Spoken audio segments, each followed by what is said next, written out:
Muy buenas noches, estimados hermanos. Estamos listos para un estudio bíblico más. Entonces, antes de poner ese estudio, vamos a pedir la orientación de nuestro Dios. Eterno Dios, te damos, Señor, las gracias por este día, por permitir que podamos tener un estudio bíblico más para aprender un poquito más de tu santa palabra. Te pedimos, Señor, que abra nuestras mentes, nuestros corazones para que podamos recibir y aprender de estos principios y que podamos también aplicarlos en nuestras vidas cotidianas. Te lo agradecemos, Señor, estas bendiciones en nombre de Jesús. Amén. No es tan sencillo estudiar la historia del cristianismo, principalmente porque el Imperio Romano asumió la terminología para su beneficio propio. Es como si ellos tuvieran la franquicia del cristianismo. Cuando uno investiga en libros y también en internet, la mayoría de la información atribuye el cristianismo a la Iglesia romana. Es sabido que la oficialización de la religión por el Imperio Romano, la religión cristiana, que profesaba seguir a Cristo, desde un principio buscó adaptar nombres a las prácticas paganas que continuaron haciendo dentro del Imperio Romano, ya que esas prácticas estaban muy arraigadas para ser cambiadas con un simple decreto imperial. Los templos romanos fueron renombrados con nombres bíblicos, incluyendo las estatuas de sus dioses. Por lo tanto, una estatua del dios romano Júpiter en un templo de Marte, por ejemplo, fue renombrada para San Pedro y el templo denominado San Marciano. Las fiestas paganas en el Imperio Romano ganaron nuevos nombres, como las Saturnalias romanas, que culminaba con la festividad del Sol Invictus en el solsticio de invierno del hemisferio norte, mismas que dieron origen a la Navidad a partir del cristianismo romano.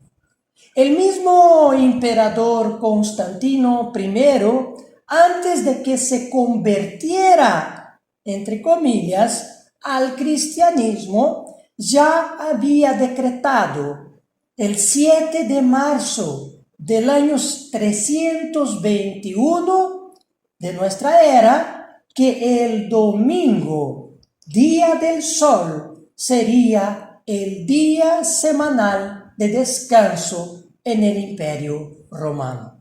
Constantino nunca dejó de ser un adorador del sol e incluso hasta el año 323, que es el año donde se hizo el concilio para crear la Iglesia romana, hasta el año 323 tenía grabado en sus monedas oficiales la leyenda Sol Invicto, alusivo al dios Mitra, que se incorporó en el panteón romano alrededor del año 62. Así que 2 años después, el año 325, cuando han hecho el concilio, estas monedas seguían circulando en el imperio.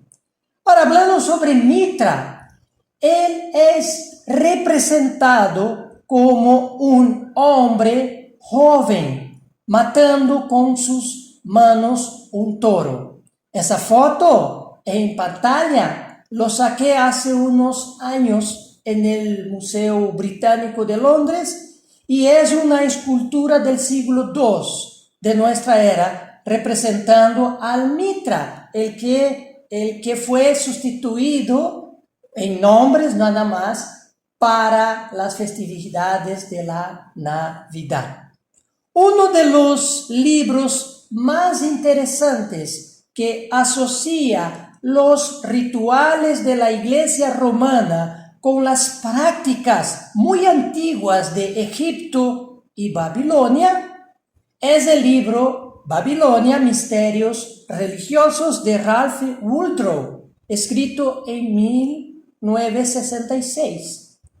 Aunque el autor, años después de haber lanzado su libro, lo retiró del mercado, arguyendo que contenía errores, y más tarde publicó otro libro, retratando de haber escrito el libro Babilonia, Misterios Religiosos.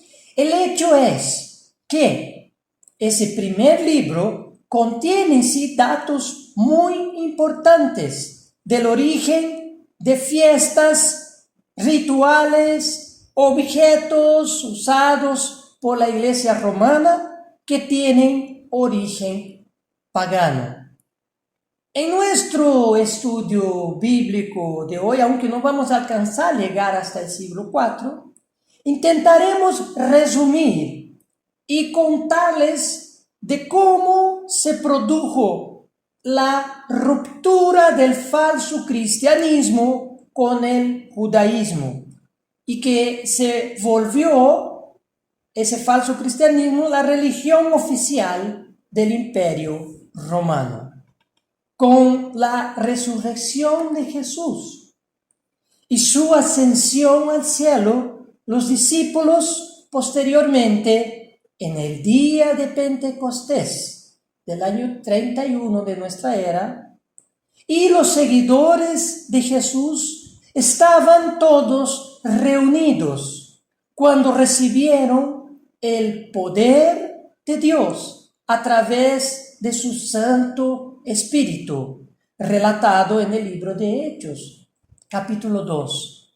En ese día, en su primer discurso a los judíos, después de recibir el Espíritu Santo de Dios, se bautizaron a través de la prédica de los apóstoles 3,000 personas. Hechos capítulo 2.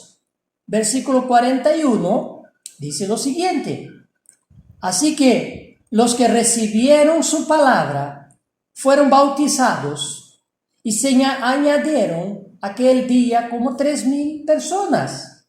Y luego, más 5,000 creyeron en el mensaje, en la prédica de los discípulos Pedro y Juan. En Hechos 4:4 dice, pero muchos de los que habían oído la palabra creyeron, y el número de los varones eran como 5,000. La sede de la iglesia se estableció en Jerusalén, y el primer concilio de la iglesia fue realizado en el año 50 de nuestra era, también en Jerusalén, para tratar, entre otros temas, la circuncisión de los gentiles que ingresaron a la comunidad fundada por Jesús, conformada por judíos creyentes en el Mesías Jesús. Vean que 20 años, casi 20 años después del día de Pentecostés, y la iglesia estaba creciendo, entonces los discípulos se reunieron en Jerusalén en una conferencia para tratar el tema de la circuncisión. Pablo, más antes, había invocado a las 7 leyes de Noé y resaltó lo que dijo Moisés y también lo dijo el profeta Jeremías, que la circuncisión más importante es la del corazón. En ese concilio llegaron los apóstoles a la conclusión, hablando de los gentiles, lo siguiente: Hechos capítulo 15, versículo 29. Que os abstengáis, hablando de los gentiles, de lo sacrificado a ídolos, de sangre, de ahogado y de fornicación, de las cuales cosas si os guardaréis, bien haréis, pasadlo bien. Esto es lo que estaba dentro las 7 leyes de Noé que los judíos creían que los gentiles deberían cumplir para su salvación, lo que desobligaba a los gentiles que ellos cumplieran todo lo que estaba obligado a cumplir un judío para su salvación. Y en ese concilio del año 50, escogieron 2 representantes de la iglesia de Jerusalén para que vaya a Antioquía con una carta para explicar a la iglesia estas decisiones. Donde allá en Antioquía es donde Pablo había fundado comunidades de creyentes en el Mesías Jesús. Hechos capítulo 15, versículo 22 dice: entonces pareció bien a los apóstoles y a los ancianos con toda la iglesia elegir de entre ellos varones y enviarlos a Antioquía con Pablo y Bernabé, a Judas, que tenía por nombre Barsabás, y a Silas, varones principales entre los hermanos. Aquí se evidencia el control de la sede de la iglesia hacia las iglesias fuera de Judea. En este caso, Antioquía y alrededores como Siria y Cilicia. Mandaron a Judas y a Silas, de cierta forma, controlar y reportar a la sede lo que estaba haciendo Pablo y Bernabé. Sin embargo, el entendimiento de la no necesidad de la circuncisión de los gentiles para ingresar a la comunidad fundada por Jesús, que estaba dentro del judaísmo, resultó ese ingreso en el rebalsamiento de las expectativas en las sinagogas de los creyentes del Mesías Jesús, en el rebalsamiento de gentiles, porque la cantidad de ingreso de gentiles, a partir de entonces comenzaron ellos a ser la mayoría en las sinagogas. La transición de Israel para la iglesia de Dios empezó a surtir efectos. Pablo murió alrededor del mismo periodo, vamos a decir, en que comenzaron los disturbios de los judíos contra los romanos. Comenzó en Cesarea contra los griegos que vivían allá y luego en Jerusalén contra realmente los ciudadanos romanos. Eso en el año 66 de nuestra era, el año que empezó la guerra. La primera guerra judío-romana ocurrió entonces desde ese año 66 y se extendió hasta el año 73 de nuestra era.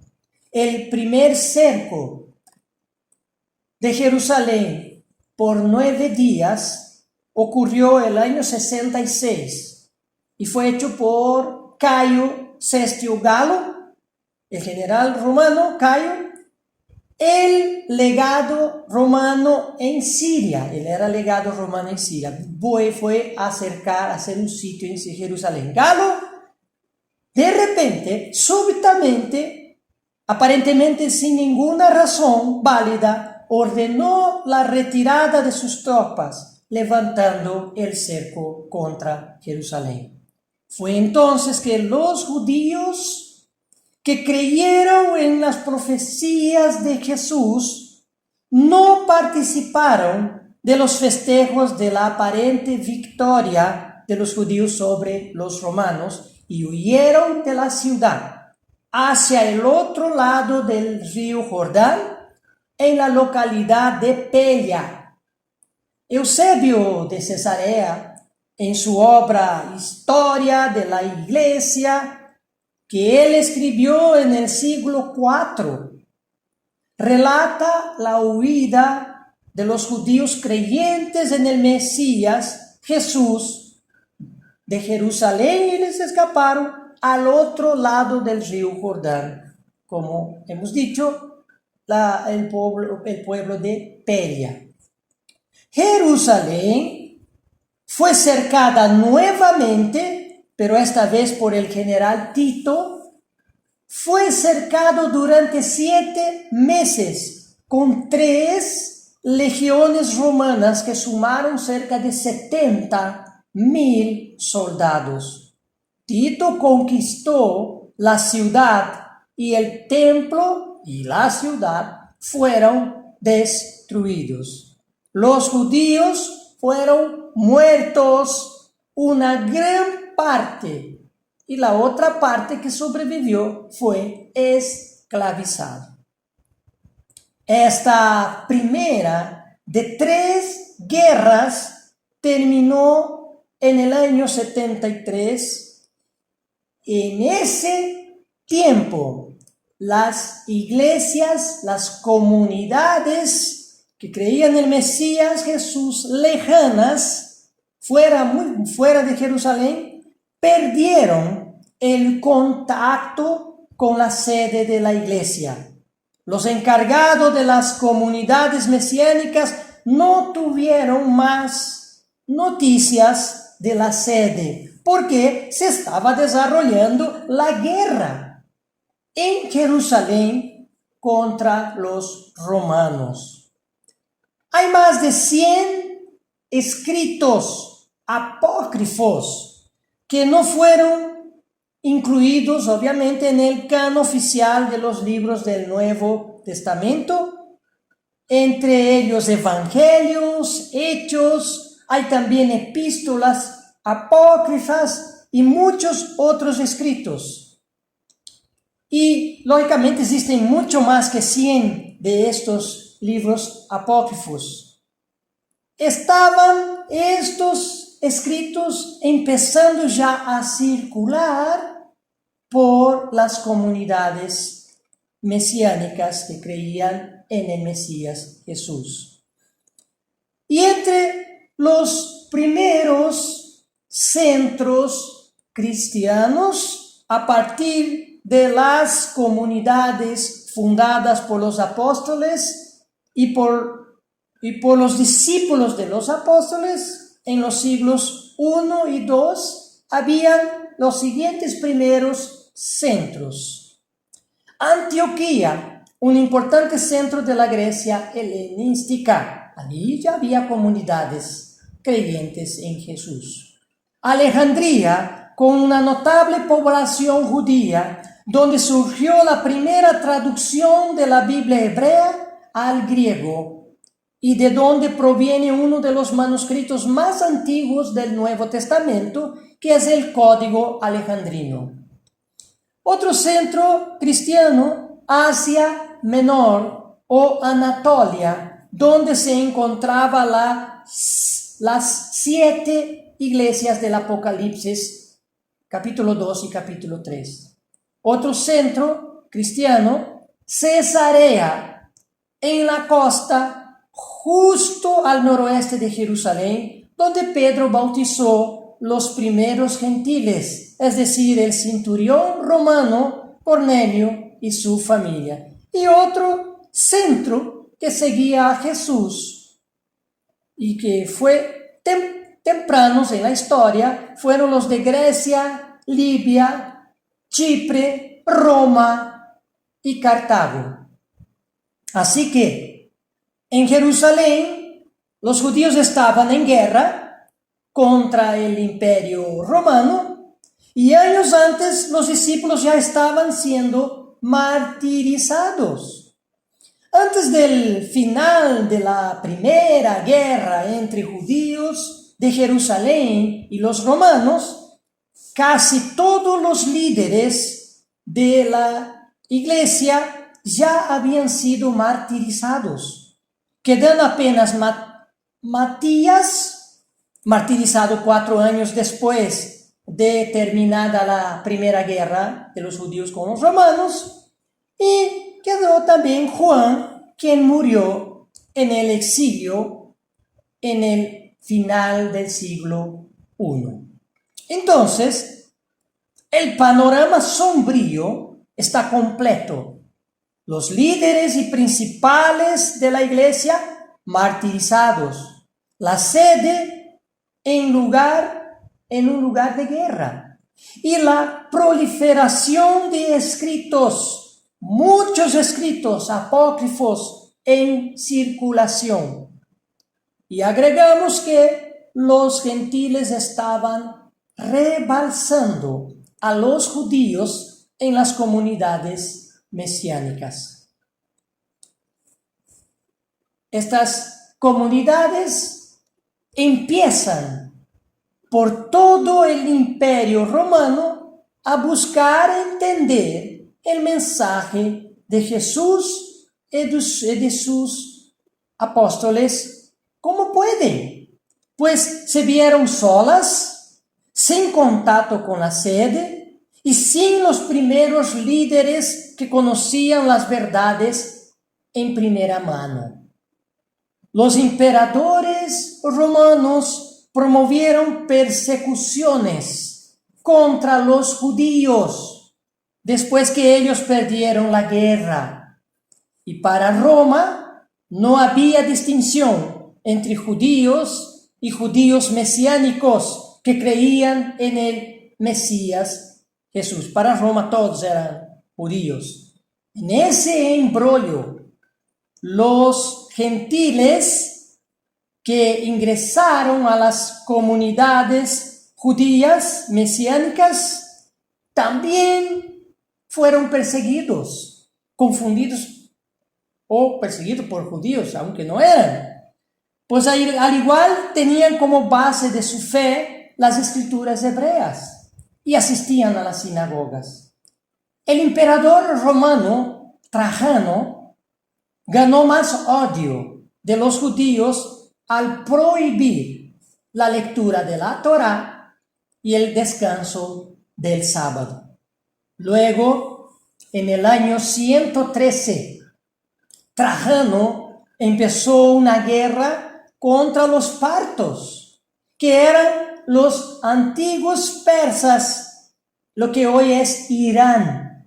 Roma quería llegar hasta la India. Irán estaba al medio, el imperio parto.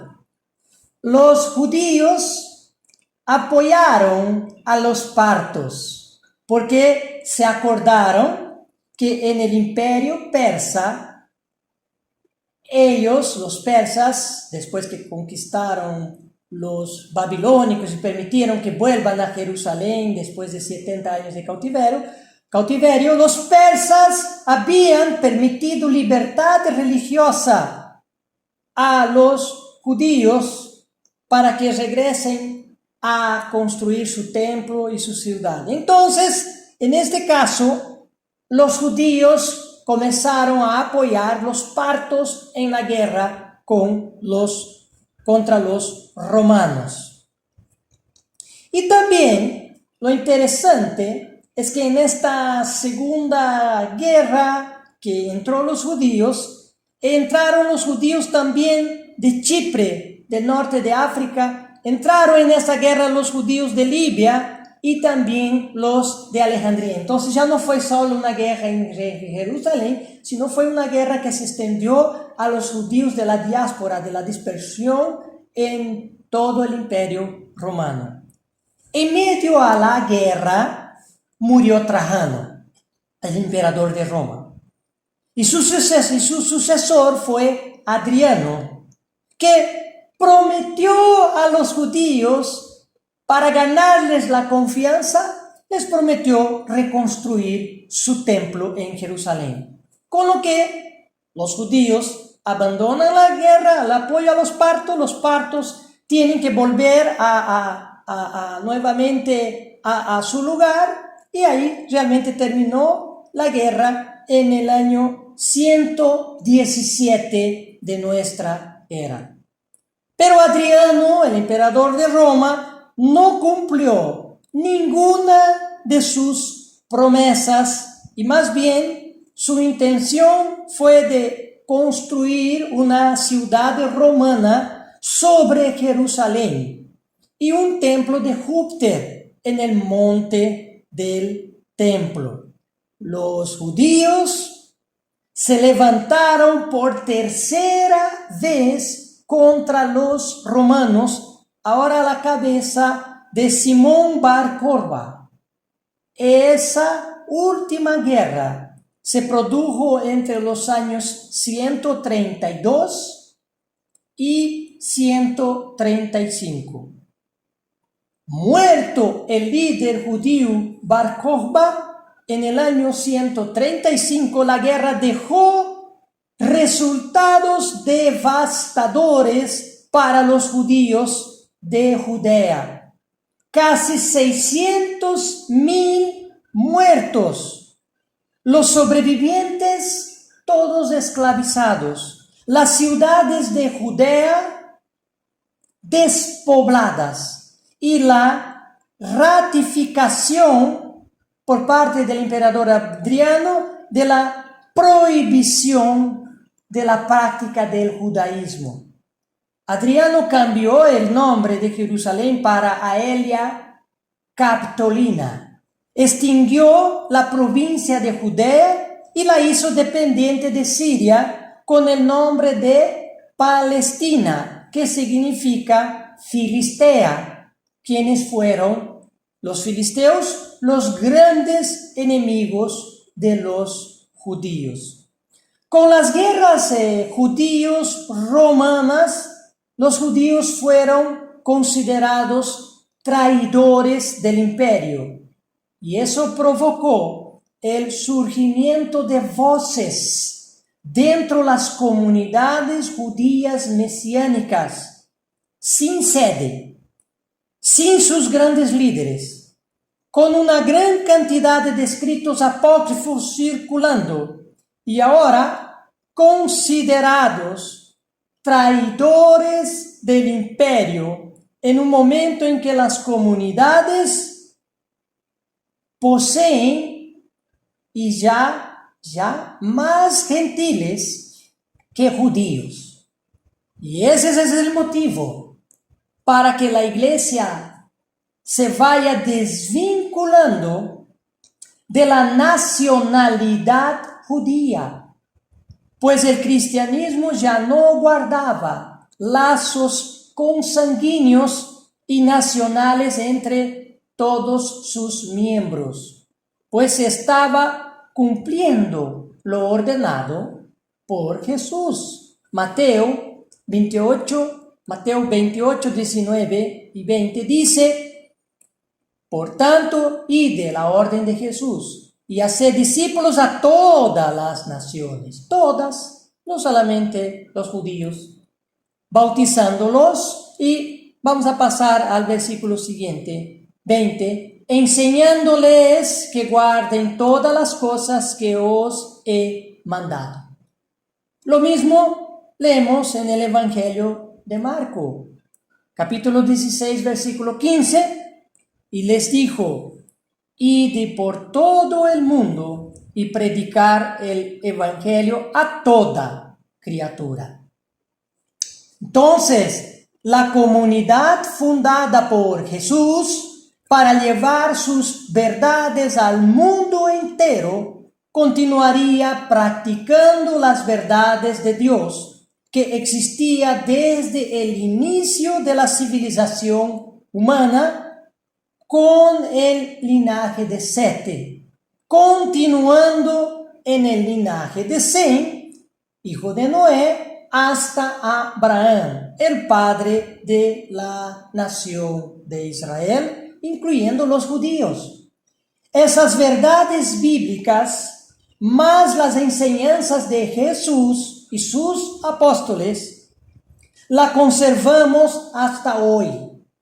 Pero la comunidad iniciada por Jesús dentro del judaísmo dejaría la identidad nacional para volverse iglesia de Dios, una identidad espiritual. Y eso ya estaba sucediendo en tiempos de los apóstoles en el siglo I y se aceleró con las repetidas guerras de los judíos contra el Imperio Romano, que fueron un duro golpe a la cultura judía. Como resultado, los judíos se volvieron ciudadanos sin nación, sin territorio, hasta recién cuando en 1948 se fundó el moderno Estado de Israel. Los judíos hoy son los descendientes de los judíos que no murieron en las guerras contra los romanos. Y podemos agregar que el estado actual de Israel también está formado por los judíos que sobrevivieron a la Segunda Guerra Mundial, donde un aproximado de 6 millones de judíos fueron asesinados por el régimen nazista de Hitler. Lo que también podemos ver en la historia es que Jesús fundó su comunidad poco antes de las guerras de los judíos, poco antes de la destrucción del templo en Jerusalén, poco antes de la pérdida de todo su territorio de la nación judía. Es así que también entendemos que la iglesia, que no estaría formada por miembros de una única nación, estaba predestinada a sobrevivir a la caída de la nación de Judá. En ese periodo de la historia tenemos, por un lado, una religión formal, el judaísmo, atada a su nacionalismo judío y en situación de caída libre. Y por otro lado, tenemos a los creyentes judíos y gentiles en el Mesías Jesús. Estos últimos, los gentiles, ya estaban rebalsando a los judíos en esas sinagogas de creyentes mesiánicos. Y las creencias de estas comunidades mesiánicas seguían muchas de las mismas creencias de los judíos, las que fueron heredadas de la extinta nación de Israel y que se encuentran en las escrituras hebreas, pero acrecidas ya como iglesia de Dios, acrecida por las enseñanzas de Jesús, todas esas verdades que también practicaban los judíos. Es así que comenzaron a marcar una diferencia importante las crecientes comunidades derivadas de la comunidad de Jesús, al despojarse ellos del nacionalismo judío. A 7 años del término de la tercera y última guerra de los judíos con los romanos, donde ganó Roma, ya habían muchos escritos circulando en las comunidades mesiánicas, mismas que ya no se identificaban forzosamente con la identidad nacional judía, pues el templo no existía más y Judea se encontraba despoblada de judíos, mismos que eran considerados traidores al imperio. Y la situación que ya hemos explicado es que las iglesias mesiánicas a lo largo y ancho del imperio romano no contaban más con una sede y que todos sus líderes más antiguos y los apóstoles originales ya se habían muertos. El resultado es el aparecimiento de la apostasía que empezó a penetrar en las comunidades en diferentes lugares, y la principal de ellas pregonaba que además de ya no pertenecer a la nación de Judá, las comunidades mesiánicas deberían apartarse también de las prácticas del judaísmo. Ojo, eso es una herejía. Marción de Sinope, que se incorporó al movimiento mesiánico de Jesús, fue un escritor y líder religioso. Vivió entre los años 85 y 160 de nuestra era y presenció, ya adulto, las dos últimas guerras judíos-romanas. Era una persona adinerada y sus publicaciones dieron origen a la corriente llamada marcionismo. Marción fue el primer en nombrar Antiguo o Viejo Testamento al conjunto de libros hebreos, y juntando algunos de los escritos mesiánicos que circulaban, los nombró Nuevo Testamento, mismo que estaba compuesto por el Evangelio de Lucas y por algunas cartas del apóstol Pablo. Marcial de Sinope fue quien predicó por primera vez que el Dios de los judíos en su Biblia hebrea, al que nombró Antiguo Testamento, era un Dios malo y vengativo, diferente del Dios del Nuevo Testamento, amoroso y misericordioso. Al empezar a armar un nuevo canon de las Escrituras relacionadas directamente con el movimiento cristiano, tenía la intención de que Marcial del Sinope tenía la intención de que las Escrituras hebreas fuesen desechadas por los cristianos. Pero no fue así, porque su propuesta en la línea del tiempo era demasiado temprana. Una parte de la iglesia aún estaba conformada por judíos que creían en el Mesías. Por eso no se podía desechar las escrituras hebreas. Sin embargo, la idea de romper con el judaísmo permaneció después de las guerras judíos-romanas.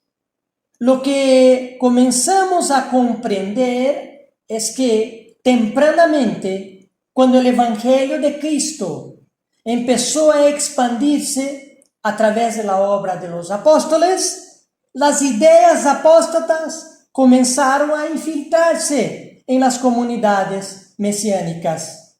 Eso mismo cuando todavía estaban los apóstoles. Pablo escribió, Gálatas capítulo 1, versículo 6 y 7. Versículo 6.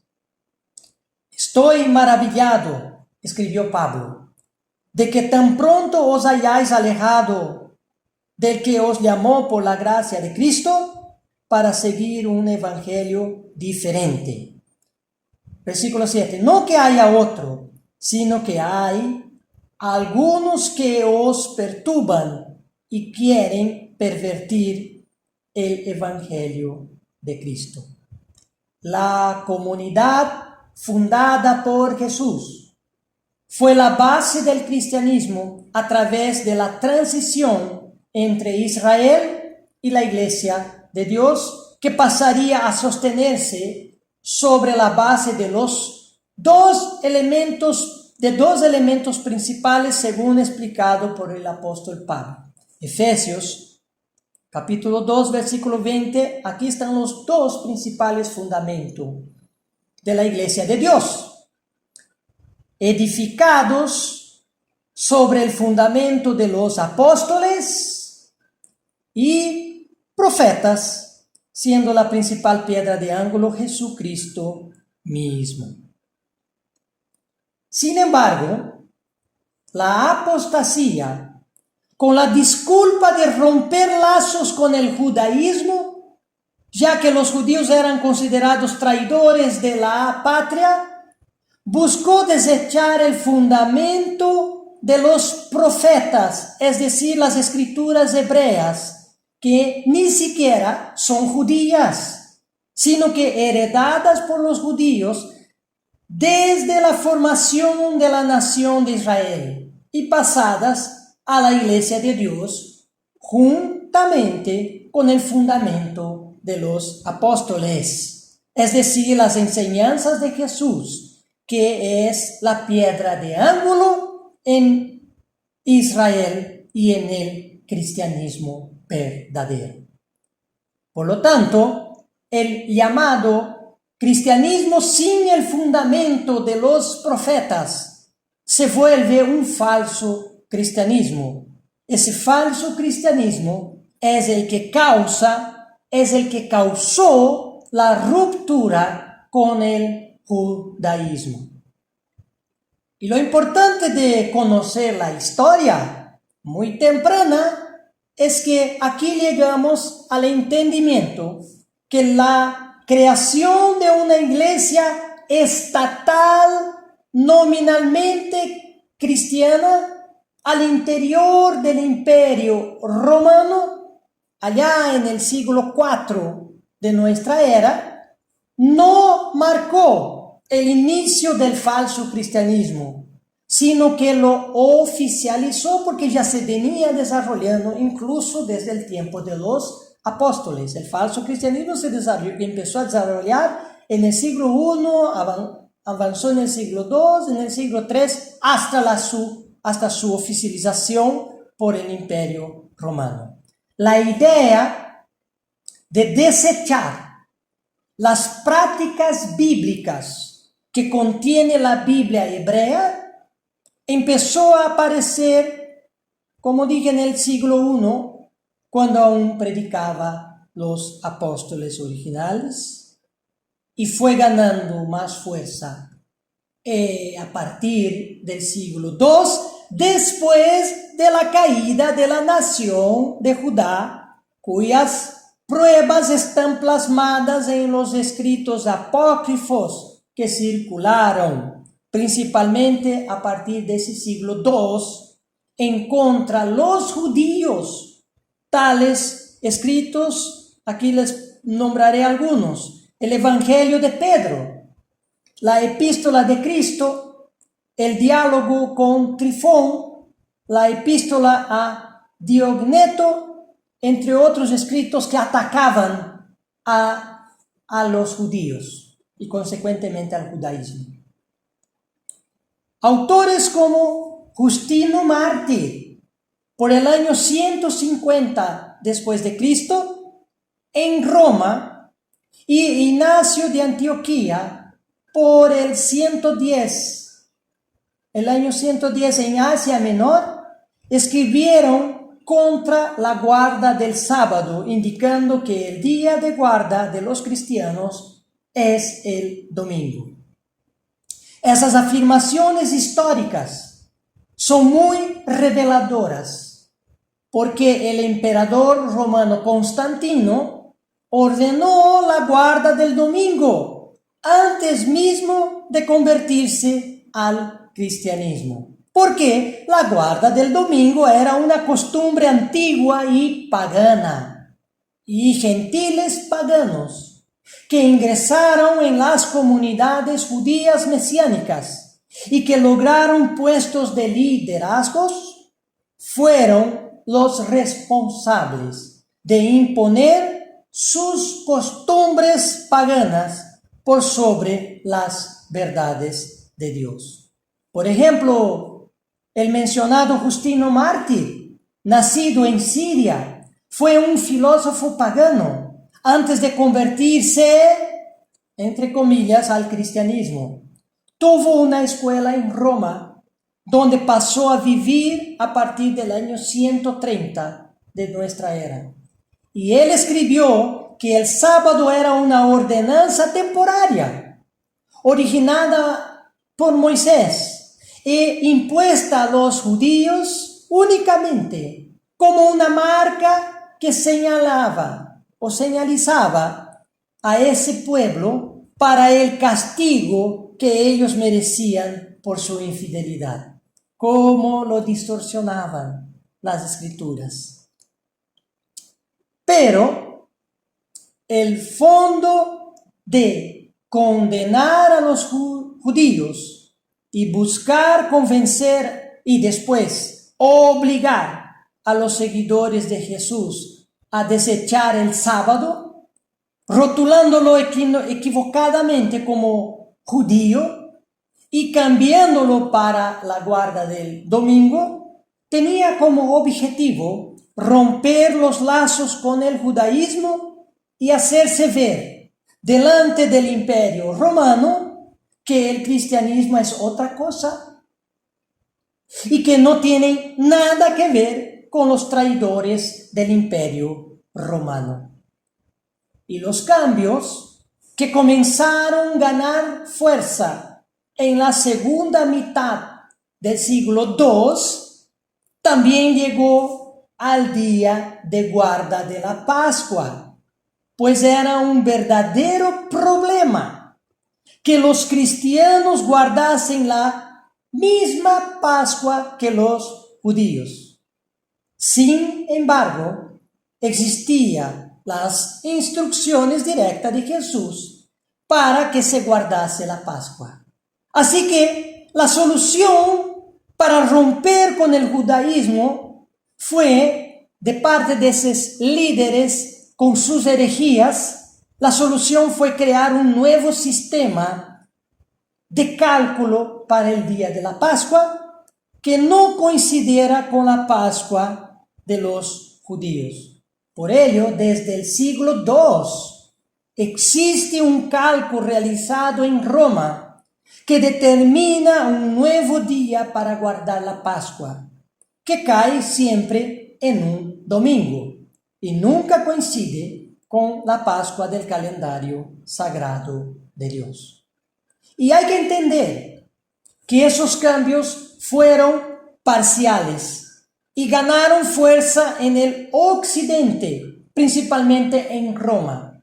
Las iglesias del oriente, es decir, Asia Menor, Siria, Judea, Egipto, siguieron guardando la Pascua el 14 de Nisan, tal cual está en la Biblia.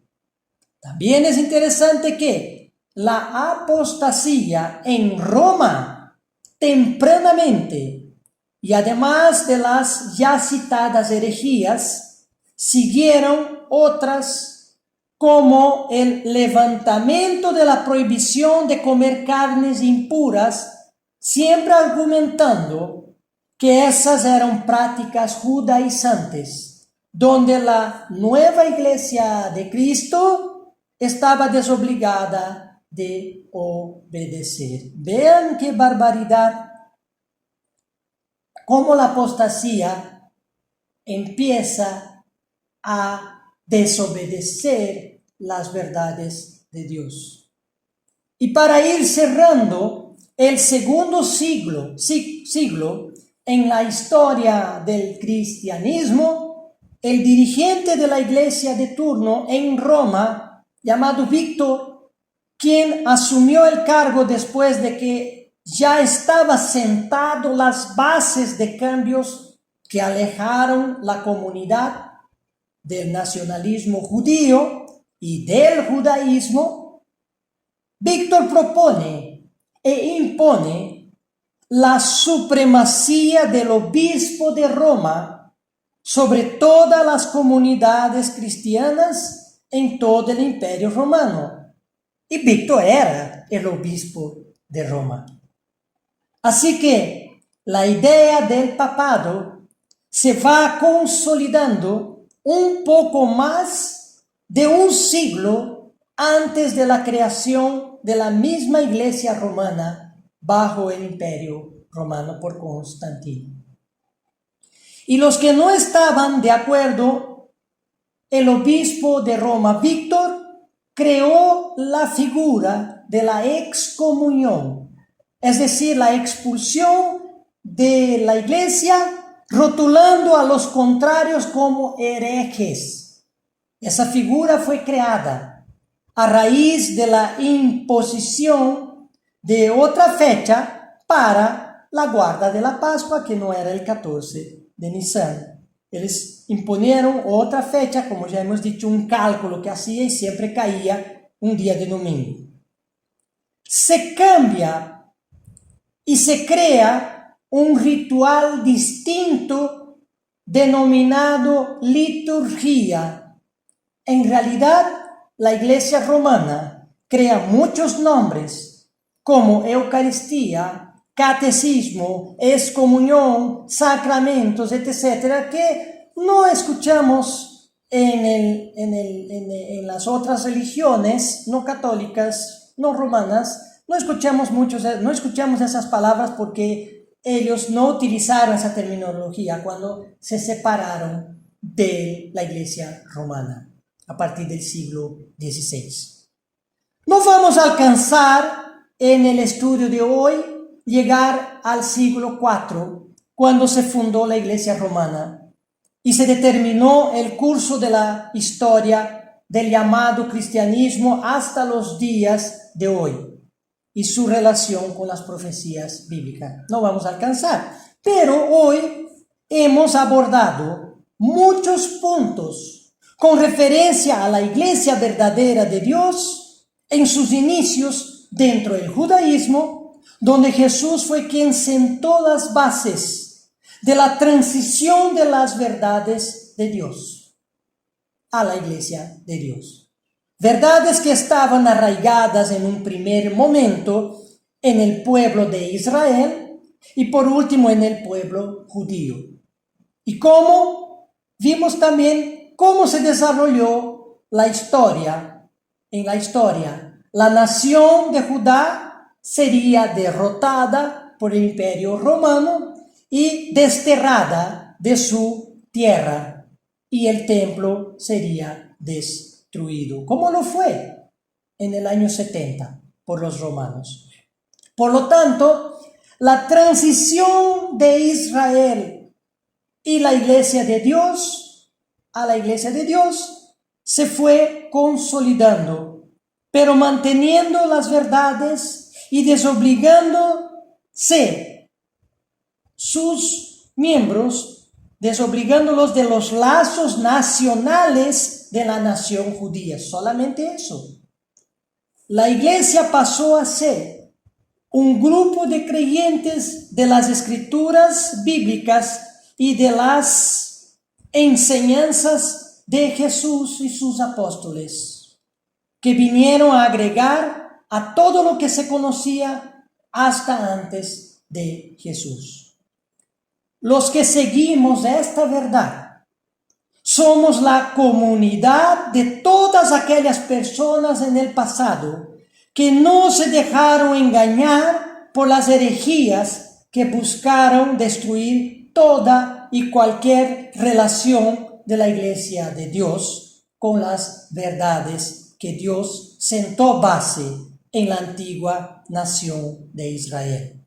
Por otro lado, hemos estudiado hoy un poco cómo las circunstancias también favorecieron el desarrollo de la apostasía, que culminó, y eso lo veremos en otro estudio, culminó la apostasía con la formación y supremacía de un falso cristianismo que rompió con el judaísmo, desechando las grandes verdades de Dios practicadas por la antigua nación de Israel y por los judíos, para volverse algo totalmente distinto y contrario, incluso contrario y distinto de las enseñanzas de Jesús y de los apóstoles. Muy buenas noches tengan todos.